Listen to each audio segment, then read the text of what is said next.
Тогава пеперудата проговорила: сега вече сме изминали един и същи път.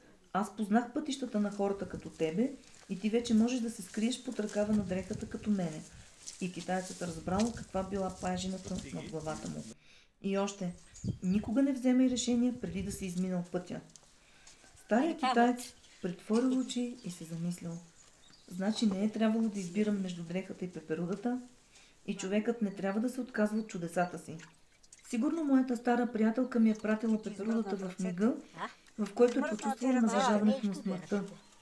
А аз, в своята прибързаност, не съм я разпознал и с лека ръка съм я пропъдил.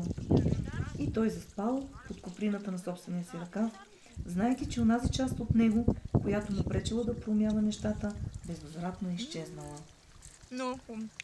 Много е хубаво. Как го правите, да го прави? Я така да се... Да се А у них да дойдат да купуват от тук.